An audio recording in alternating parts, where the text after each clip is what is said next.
Disney has just patented a new item that would warn guests before they get into the scary parts of all of their rides. This one's interesting because I can go two ways on this one. Here we are from WDW Magic, probably written by WDW Magic staff. I think that's the head writer there. Disney has filed a patent for a system that would let Walt Disney World guests flag their personal ride fears and then warn them before those exact moments happening. The patent, published August 20th, was filed by Disney Enterprises. The inventors listed are blah blah blah. No one cares. I hope you get a little cash for it. The filing describes a personalized attraction notification system built around what it calls aversions and preferences. Here's the basic setup. You tell the system what bothers you, things like flashing lights, tight spaces, sudden drops, or dark, scary scenes. The system stores that in a preferences database tied to your profile. Then when you're near or inside an attraction, it compares your list against the data the ride itself sends out describing its content. If there's a match, you get a warning before that moment hits. So I have an aversion to situations in which I am called to be the hero that needs to rescue the entire situation unless I help Harry Potter. So that knocks out like 6 rides at Universal right there. No. Looking at it, yeah, dark scenes. Sorry, I pronounced the C in scenes there. I don't know why I did that. Flashing lights, confined spaces, and sharp turns and drops. I'm used to there just being a big old sign that says, by the way, if you're pregnant, if you have a heart condition, if you are a human being below this age or above this age, you probably shouldn't ride this ride, and then just everybody ignoring them. I thought this was something completely different. Okay. I thought this was something that you could do like on their app. Like, let's say, oh, I don't really I can't have, my back is kind of sore and I can't handle really big drops. And I've never heard of Disney ever because I've lived in a rock my whole life. Do you think I could ride Tower of Terror? This is what, and then you put it in the app, and then the app goes, no, probably not, because the ride literally goes up and down. What is this? What are you gonna do? Get off the ride?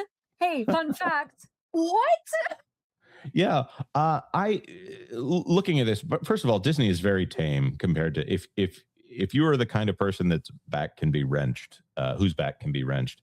I think Epic Universe probably has a lot of rides you need to be aware of before you go on them. You're going to get jostled in all kinds of ways. Now, if you want to get jostled in front of a screen, you can go to Islands of Adventure or Universal Studios Orlando. So let's see what they say about it, how it's different from what they do now. Right now, Disney handles ride warnings the same way most parks do, with a sign posted near the entrance or a recorded audio message played before you board.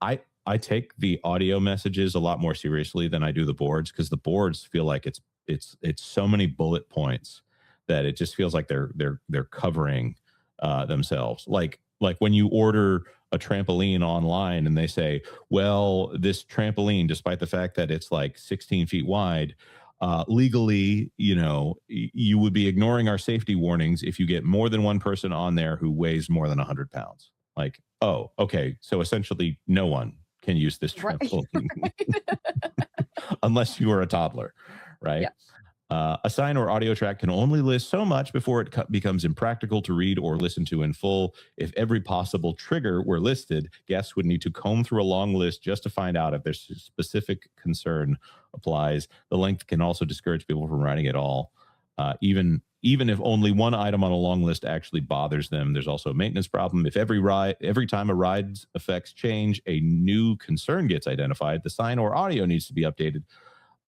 Okay, sure.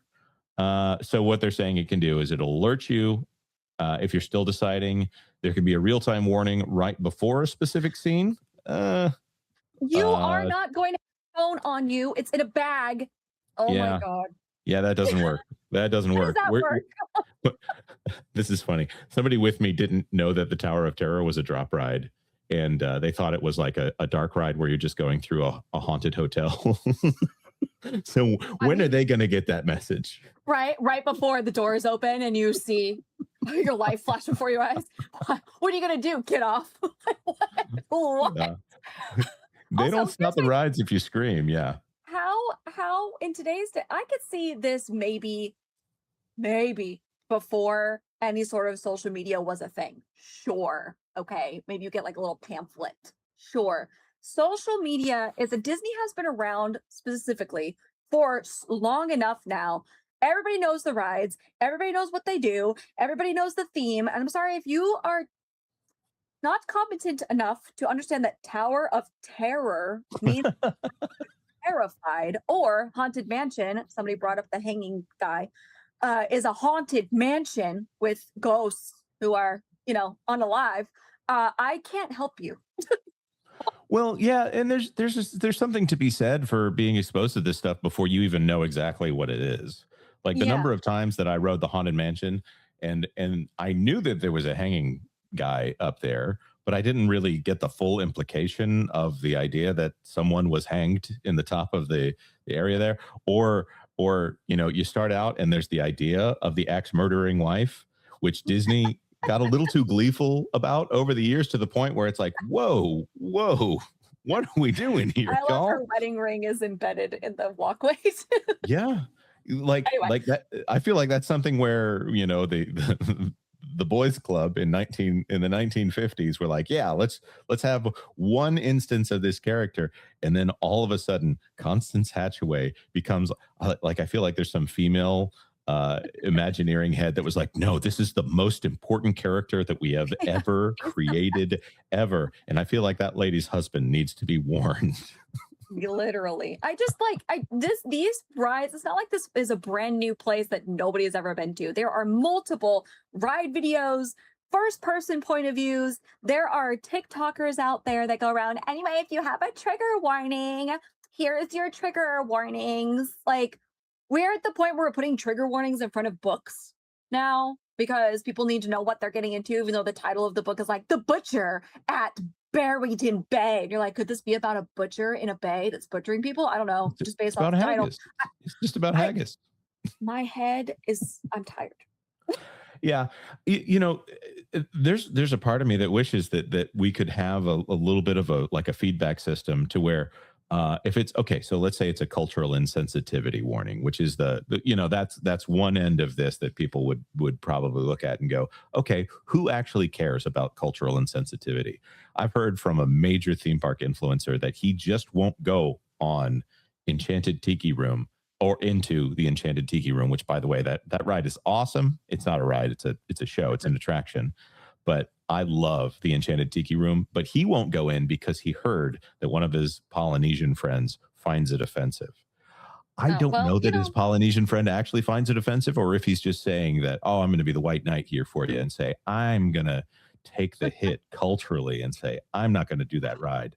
I think this would yeah. be a great instance for put cultural insensitivity on there, and maybe put it under preferences, honestly. Oh yeah. Watch how short the ride times get.